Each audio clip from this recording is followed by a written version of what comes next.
Like literally ये मेरा first relationship था एंड मुझे ये समझ नहीं आता कि ये लड़कियां हमेशा ऐसा क्यों करती है। आज के बाद मैं कभी रिलेशनशिप में नहीं आऊंगा। तो ये बात थी लगभग इस दिवाली से पहले। उस टाइम सभी लोग दिवाली मना रहे थे, बस मैं ही अंदर बैठा था, क्योंकि एक टाइम के बाद लाइक बोरिंग सा हो जाता है एंड मेन रीजन ये भी था कि मेरे साथ कोई दिवाली मनाने के लिए नहीं था। सो मैं करने लग गया सोशल मीडिया स्क्रॉल एंड दूसरे लोगों की लाइव स्ट्रीम देखकर अपने आप को इमेजिन करने लग जाता था कि मैं भी इनके साथ इंक्लूडेड हूँ। लाइव स्ट्रीम देखने के बाद मैं सोच रहा था कि काश मेरे पास भी ऐसे दोस्त होते एंड देन मैं इंस्टाग्राम स्क्रॉल करने लगी अपने आप को इस चीज से दूर ले जाने के लिए। एंड मुझे वहाँ एक रील दिखती है। वो रील नहीं होती क्या, वो लाइक आप हाय लिखो मैं आपकी जोड़ी बना दूँ। यार आई नो ये थोड़ा वियर्ड साउंड कर रहा है बट ओके यार। देन मैंने वहाँ हाई कमेंट कर दिया कि अब तक कोई मिल ही जाए। मैं सोच के बैठा था कि कम से कम एक मेल फ्रेंड तो मिल ही जाएगा। मैंने उस कमेंट सेक्शन में चेक किया कि बहुत लड़कियों ने भी कमेंट कर रखा था, बट उसके रिप्लाई में बहुत कंपटीशन था। सो मैंने सोचा खैर छोड़ो, मिलना होगा तो मिल ही जाएगा। सो बात है मेन इंसिडेंट। देन 2-3 दिन बाद मुझे अचानक याद आता है कि कहीं किसी ने टेक्स्ट किया हो एंड कहीं वो रिक्वेस्ट सेक्शन में आ गया हो। Let's check. देन लिटरली किसी का टेक्स्ट आया था, बट पता नहीं क्यों उसने मुझे फॉलो रिक्वेस्ट नहीं भेजी थी, तो मुझे पता नहीं लगा कि किसने टेक्स्ट किया या नहीं। देन मैंने उसको बोला सॉरी फॉर लेट रिप्लाई, क्योंकि यार आप पहले से ही अकेले हो, इतना ईगो लेके वैसे भी कहाँ जाओगे इस दुनिया में। देन 2-3 घंटे बाद उसका रिप्लाई आते है कि don't worry it's okay. And हमारी वही बात हुई कि आप कहाँ रहते हो वगैरह वगैरह। एंड इसमें मेन थिंग क्या थी भाई, वो लड़की थी लिटरली।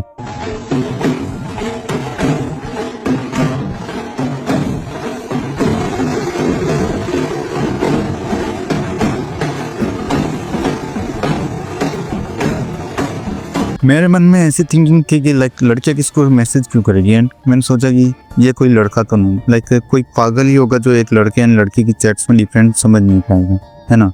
एंड मैं उस टाइप का पागल नहीं था। सो थोड़ा तो आईक्यू मेरे अंदर भी था कि कौन लड़का है एंड कौन लड़की। बट यार उस लड़की का ना मैंने शक्ल देखी थी एंड ना उसने मेरी शक्ल देखी। बस हमें हमारा नाम पता था एंड मैंने उससे उसकी इमेज भी नहीं मांगी, क्योंकि मुझे पता था कि अगर मैंने मांग ली तो कहीं ये अनकंफर्टेबल ना हो जाए। एंड वो लड़की ऐसे भाव खाने लग गई, लाइक एक मैसेज का 3-4 मिनट बाद रिप्लाई करने लगी। मैंने भी सोचा चलो ठीक है, कुछ पाने के लिए कुछ खोना पड़ता है। एंड एक दिन उसका मैसेज आता है कि हाय। एंड उससे पहले हमारी बात होती रहती थी नॉर्मली, है ना। सो वो लाइक ऐसे बात करने लगी, like honey how are you and this that. मैं उसको बोला भाई ये सब क्या कर रहा है। देन उसने मुझे एक वॉइस नोट भेजा अपना, जिसे साफ साफ जाहिर हो रहा था कि वो लड़की है। एंड उसने बोला कि मैं लड़की हूँ, टेंशन ना लो, कोई उल्लू नहीं बना रहा है तुम। मैं तो हो गया खुश, चलो कुछ तो अच्छा हुआ जिंदगी में, अब अकेला तो नहीं रहूंगा। बट ये मैंने अपने मन में ही सोचा था। ओके। देन थोड़े दिनों तक बात होती रही आपस में एंड इसके कारण मैं अपनी गेमिंग वीडियो पे फोकस भी बहुत कम कर पा रहा था। कहीं ना कहीं ये चीज मुझे अंदर ही अंदर खाती जा रही थी कि मैं इससे बात करूं या फिर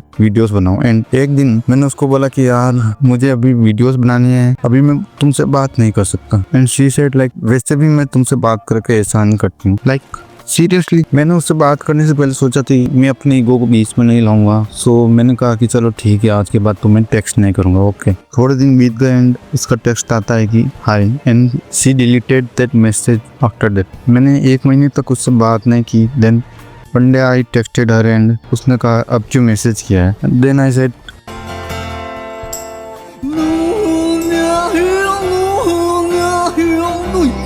मुझे पता है तुमने मैसेज किया था, देन तुमने डिलीट कर दिया। एंड उसने कुछ बोला तो नहीं इस बारे में। And she said semi good luck, क्योंकि उसका कल इंटरव्यू था। देन अब लाइक हम थोड़े ज्यादा बातें करने लगे। And one day between chat she said do you like me and I said yes. After some days like बहुत लड़ाई होने लगी। Then because of I can't give my time to her. Like पूरे दिन तो मैं उससे बात नहीं कर सकता ना। एंड वो चाहती थी कि मैं लाइक उससे हर बात का कहना मानूं। That's not possible. इवन तो I gave my 100%, but that's not possible कि कोई ह्यूमन बीइंग बस आपके साथ ही बात करते रहे। उसकी भी कुछ रिस्पॉन्सिबिलिटीज होती हैं। You should be enough mature to know that कि अगर आप पूरे दिन फ्री हो इसका मतलब ये नहीं कि सब हो। एंड आई नो यार बहुत लोग मेरी बात से एग्री नहीं करेंगे, बट दैट्स रियलिटी कि आप ऐसी चीज ढूंढो जो भी अपने करियर के लिए सीरियस हो। अगर दोनों कुछ नहीं कर पाए तो क्या हवन करोगे रिलेशनशिप का। एंड अगर आप भी ऐसी कोई रिलेशनशिप में हो एज सुन एज पॉसिबल तो please leave that, even if you are boy और girl. That's my personal advice. And जाते जाते अपनी पर्सनल ओपिनियन से अपनी स्टोरी शेयर जरूर करते जाना।